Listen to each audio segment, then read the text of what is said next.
what if the kid throwing a chair in the back of the classroom isn't actually a discipline problem at all? Right. What if it's, a medical one? Exactly. A medical issue that the entire school system is just completely blind to. Because usually when we talk about a medical diagnosis, there's this expectation of precision, Well, right? for sure, like a clear checklist. Yeah, like engineering. You break your arm, the x-ray shows that jagged white line, and the doctor just points at it and says, there it is. A structural failure that's easily mapped out, very highly visible. Right. But stepping into the world of neurodevelopment and Mm-hmm. specifically childhood trauma, it completely breaks that diagnostic machinery. I mean, the landscape becomes incredibly complex because the injury is, well, it's largely invisible to our traditional K through 12 tools. Okay, let's unpack this. Because our mission for today's deep dive is to really map out that invisible injury. We've got this massive stack of research today, and it details a hidden epidemic of unseen childhood trauma in our classrooms. And it is truly hidden.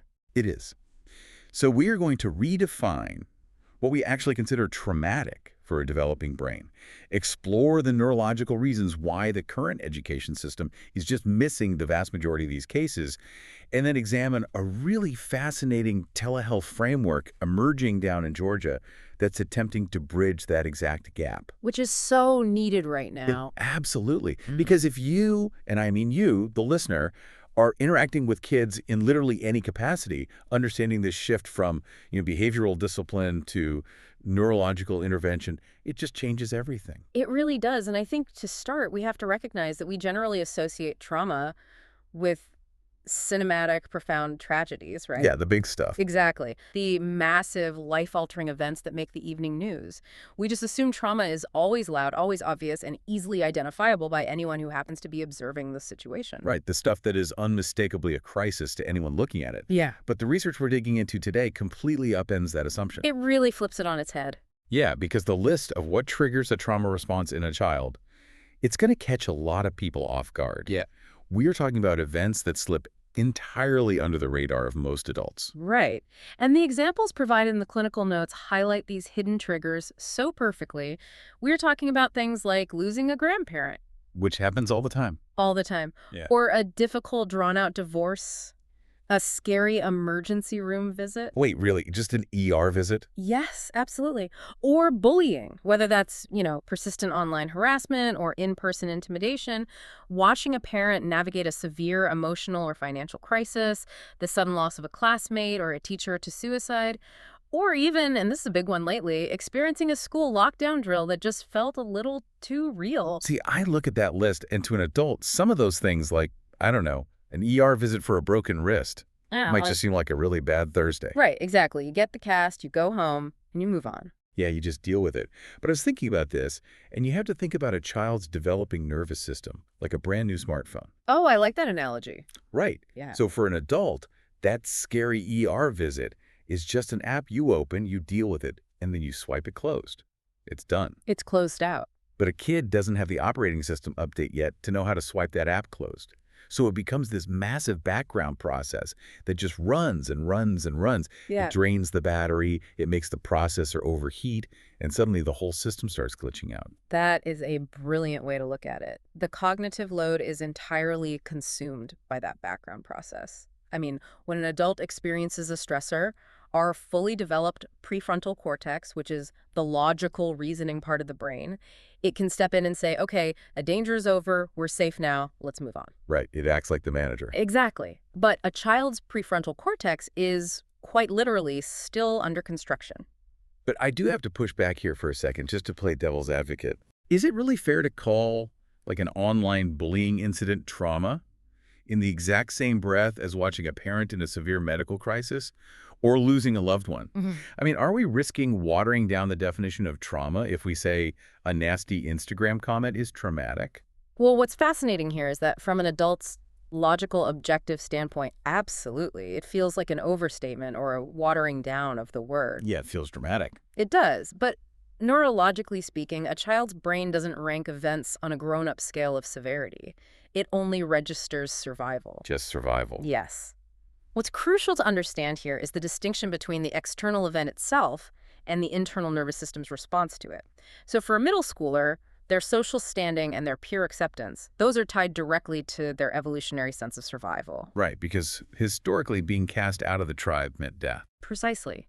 So if an online bullying incident deeply threatens that sense of safety and belonging, their amygdala, which is the brain's threat detection center, it sounds the exact same physiological alarm bells, pumping out cortisol and adrenaline as it would if they were facing a physical predator. Wow. So it's not the scale of the event, it's the internal processing of the event. Exactly. The trauma isn't what happens to you, it's what happens inside you as a result of what happened.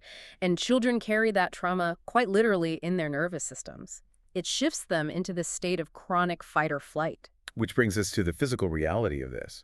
Because when that smartphone battery is draining and the biological system is glitching, it doesn't manifest with a fever or a cough, does it? No, not at all. It shows up in the classroom and at home in ways that our standard K-12 rubrics just almost universally misinterpret. And unfortunately, it is almost always disguised as bad behavior. The symptoms are profoundly misunderstood. I mean, a dysregulated nervous system rarely looks like sadness in a kid. It usually looks like defiance. Yeah, the sources outline this so clearly. We're looking at severe sleep issues that morph into daytime exhaustion and just sheer irritability. Right. We're looking at unexplained aggression towards peers. We're seeing intense school refusal kids just inexplicably fighting tooth and nail, like having full panic attacks to avoid walking through the front doors. Yeah. And this one really stood out in the research. Regression to younger behavior. Regression is a classic neurological retreat. When the present environment feels overwhelmingly unsafe or unpredictable, the child's brain desperately tries to revert to an earlier developmental stage. Like going backward to find safety. Exactly. A stage where it felt protected and where the behavioral demands were much lower. So you might see a 10-year-old suddenly throwing tantrums like a toddler or returning to bedwetting. It's a biological survival mechanism. It is not a conscious discipline choice. But let's look at the reality of the classroom for a minute. Imagine being a teacher managing 30 distinct nervous systems all at once. It's overwhelming. Right. Or a stressed out parent just trying to get out the door for work in the morning.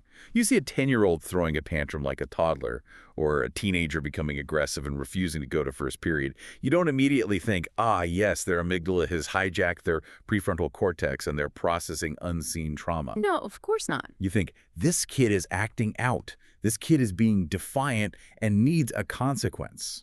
And that systemic misinterpretation is exactly why the stakes are incredibly high. If we connect this to the bigger picture, pediatricians, school counselors, and social workers track these events as adverse childhood experiences, or ACEs. Right, ACEs. Yeah, and the data clearly shows that high ACE scores aren't just markers of a tough childhood. They directly physiologically predict poor academic outcomes, skyrocketing behavioral referrals, and severe long-term health consequences. Explain the mechanism there, though. Why does a high ACE score directly torpedo an academic outcome? Like, what's the connection? Well, because when the sympathetic nervous system is locked in overdrive, when that background app is consuming all the processing power, the brain physically cannot form short-term memories effectively. Wait, really? It blocks memory formation. Yes. A student literally cannot absorb a geometry lesson if their biological hard drive is entirely devoted to scanning the room for threats.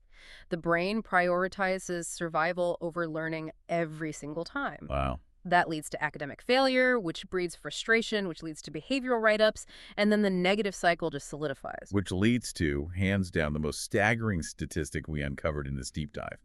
Despite all of those severe, measurable consequences you just mentioned, the vast majority of traumatized students are never identified by the school system. Like, never. Yeah. The K-12 infrastructure is highly optimized to catch a reading deficit or a math delay, but it has virtually no embedded radar for a dysregulated nervous system. It really makes you pause. I want you, listening to this right now, to just think about how many problem kids you've encountered in your life. You know, the ones constantly in detention, the ones labeled as difficult or unreachable. How many of those kids are actually just unrecognized trauma survivors navigating a system that only sees their biological symptoms as willful defiance? It's heartbreaking, because if we only measure behavior, we will only ever punish behavior. Identifying the invisible injury requires a completely different diagnostic lens. Which means we desperately need a different tool. Since the traditional system is failing to identify these kids, there has to be a mechanism to catch them before they fall through the cracks entirely. Right. And that is where the research pivots to a highly practical, surprisingly simple solution. A mechanism that is both clinically valid and, crucially, logistically realistic for a highly constrained school environment. Yeah, the notes detail a very specific screening tool. It's a free PCL5-based screener. You can actually see the exact setup they're using over at chictherapy.com, mental health tests. Now, for those of us who aren't clinical psychologists, PCL5 stands for the PTSD checklist for DSM-5. Right. It's essentially a gold standard self-report measure used to track trauma symptoms. But the beauty of how this specific tool is deployed is its efficiency. It takes exactly 3 minutes. And that 3-minute time constraint is arguably its most vital feature. Right. Time is the absolute most scarce resource in a school. Without a doubt. You cannot ask an overworked school counselor to conduct a comprehensive 2-hour psychological evaluation on every single student acting aggressively in the cafeteria. But a 3-minute evidence-based screener, that is actionable at scale. Right. It completely changes the triage process. And it doesn't just give a vague, like maybe there's a problem result. It provides a standardized severity score and an actual immediate referral pathway. Exactly. And deploying this tool proactively provides incredible leverage, particularly in high-tension scenarios. The framework recommends utilizing this screener to brief parents during parent-teacher conferences, for example. Oh, that makes so much sense. Right, because typically a teacher might say, your child is being disruptive and failing to complete assignments, which immediately puts everyone on the defensive. Yeah, the parents feel attacked. Exactly. But if you run this 3-minute screener beforehand, you present objective data. You can say, your child's nervous system is showing severe signs of carrying a heavy load, and the disruption we are seeing is likely a symptom of that underlying stress. It totally changes the dynamic of that conversation. It moves the interaction from, an accusation of bad behavior to a collaborative medical intervention. Furthermore, deploying this screener immediately after school-level critical incidents, like a school lockdown scare or a tragic loss in the community, it allows administrators to actively sweep for neurological impact. Right. You're not guessing. You don't just passively wait to see whose grades plummet a month later. You find out who is carrying the trauma today. But here's where it gets really interesting, though. Diagnosing the problem is crucial, but just admiring the problem doesn't solve it. A 3-minute test that identifies a traumatized student is brilliant, but it is completely useless if there is nowhere to send that student for help. Exactly. I mean, if you hand a parent a severity score but say, hey, good luck finding an adolescent trauma specialist who takes your insurance and has an opening sometime before next spring, you haven't actually built a solution. You've built a bridge to nowhere. The diagnostic tool only has value if the referral pathway leads to immediate, accessible, and specialized care. And that sets up the final piece of the puzzle we're exploring today. The specific, comprehensive solution that is currently reshaping how Georgia schools catch these kids. It's called MentalSpace School. Let's look at how they are attempting to solve the massive logistical nightmare of K-12 mental health care. They have constructed a telehealth infrastructure that operates directly within the school ecosystem. It's tailored specifically for the logistical realities of families and educators. Yeah, we are talking about same-day teletherapy. But they don't just assign, like, a random call center therapist to a student.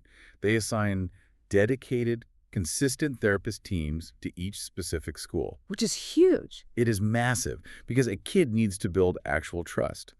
These teams handle crisis intervention, suicide and violence prevention, family counseling, and even staff wellness, which is incredibly necessary considering the sheer amount of secondary trauma teachers absorb every single day. And the clinical specialization of those teams is what really separates this from standard talk therapy. These are licensed, diverse therapists who are culturally competent, and crucially, they utilize EMDR-trained specialists. Okay, let's pause on EMDR for a second, because that sounds like heavy clinical jargon. It stands for eye movement desensitization and reprocessing. Without getting completely lost in the medical weeds here, how does moving your eyes actually help process a traumatic event? It is a fascinating mechanism. When a traumatic event occurs, the memory often gets improperly stored in the brain. It gets stuck in that raw, emotional fight-or-flight state within the amygdala. Okay, so it's trapped. Right. EMDR uses bilateral stimulation, typically guided eye movements from side to side, while the patient briefly focuses on the traumatic memory. This bilateral movement mimics the biological process of REM sleep. Oh, wow. Like when we're dreaming. Exactly. Yeah. It essentially distracts the brain's working memory just enough to allow the nervous system to finally process that stuck memory and move it to the prefrontal cortex. So it literally helps the brain physically file the memory away properly. Exactly. It takes a memory that feels like an active, present tense threat and properly files it as a narrative event safely in the past.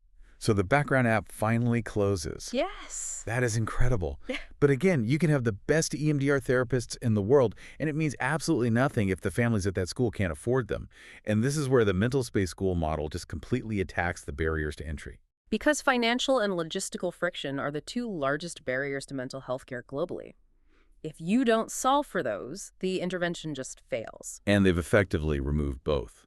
Logistically, the kids can do the sessions right at school. Financially, they accept a massive range of private insurances, BCBS, Cigna, Aetna, UHC, Humana, basically catching almost all the major providers. But the biggest deal here, the real game changer, for families on Medicaid, the out-of-pocket cost is exactly $0. And by eliminating the financial barrier for Medicaid recipients, the intervention reaches the absolute most vulnerable demographic. These are the students who statistically carry the highest ACE scores and have the lowest access to specialized psychiatric care in the traditional medical system. Plus, the entire system is strictly IPAO and FERPA compliant, which keeps the school district's legal and privacy teams very happy. And this is highly relevant right now because the research specifically points out that this model supports compliance for the upcoming July 2026 HB 268 deadline in Georgia. Right, and for those outside of the state, House Bill 268 sets strict upcoming legislative mandates for school safety and mental health support infrastructures. Yeah, there is a very real legislative clock ticking for schools to get these exact kinds of support systems in place. This telehealth framework basically provides an out-of-the-box mechanism to meet those legal requirements. Yeah. But as we know, compliance and accessibility are only the scaffolding. The true metric of any therapeutic framework is the clinical outcome. Does it actually work? And the data from this implementation answers that question definitively. The hard numbers are, frankly, staggering. They are tracking an 89% improvement in student attendance. Think about that. 89% of kids who are likely exhibiting that severe school refusal symptom we talked about earlier are now consistently showing up. That's massive. They're seeing a 92% reduction in clinical anxiety alongside an 85% family satisfaction rate. When you analyze an 89% attendance bump, this raises an important question. How could the traditional community-based therapy model ever realistically compete with a system designed like this? I don't think it can. It can't. In the old traditional model, a parent has to take time off work, drive to the school, sign the child out in the middle of the day, navigate traffic, sit in a clinical waiting room, pay a copay they might not be able to afford, and then drive all the way back. It's a complete obstacle course. It is an enormous amount of friction. A telehealth model embedded directly into the school environment removes the obstacle course entirely. It meets the dysregulated nervous system exactly where it already is. It makes the intervention as accessible as the trauma was invisible. Huh? And for any educators or administrators listening who are staring down that HB 268 deadline or who just desperately want to help the kids in their district, the resources we pulled this from are available at mentalspaceschool.com. Or they can be reached directly at mentalspaceschool@deckelsdaletherapy.com. It truly represents a fundamental shift in how we approach K-12 healthcare. So what does this all mean? If we trace the entire arc of what we've mapped out today, Right. we started by fundamentally redefining what invisible trauma looks like for a developing brain. We learned that a child's amygdala can be thrown into a chronic state of emergency by events that our adult prefrontal cortex would easily just dismiss. Right. We discovered exactly how that neurological overload physically prevents learning and masquerades as pure defiance, creating a massive systemic blind spot where the majority of traumatized kids are just punished instead of treated. We recognize that K-12 systems are measuring the wrong symptoms. But then we found a way to actually measure the invisible with that 3-minute PCL5 screener, a fast, free way to put a spotlight on the real problem. And finally, we explored how the MentalSpace School telehealth model is actively rewiring the intervention landscape, bringing high-level EMDR therapy directly to the kids who need it most, completely without the financial friction. It provides a complete, seamless pipeline from rapid identification straight to specialized clinical intervention. And I want to bring this right back to you listening to this deep dive. Whether you are a parent trying to decipher your own kid's sudden behavioral shift, an educator looking out at a classroom of 30 distinct nervous systems, or just someone who interacts with youth in your community, Your awareness of this invisible trauma could literally alter a child's academic and health trajectory. Recognizing that a child isn't giving you a hard time but is actively having a hard time changes absolutely everything. It is a profound shift in perspective, and it leaves us with something critical to evaluate. We have spent decades trying to use an X-ray machine to diagnose a software virus. We have been aggressively looking for a broken bone when the real problem is a glitching operating system.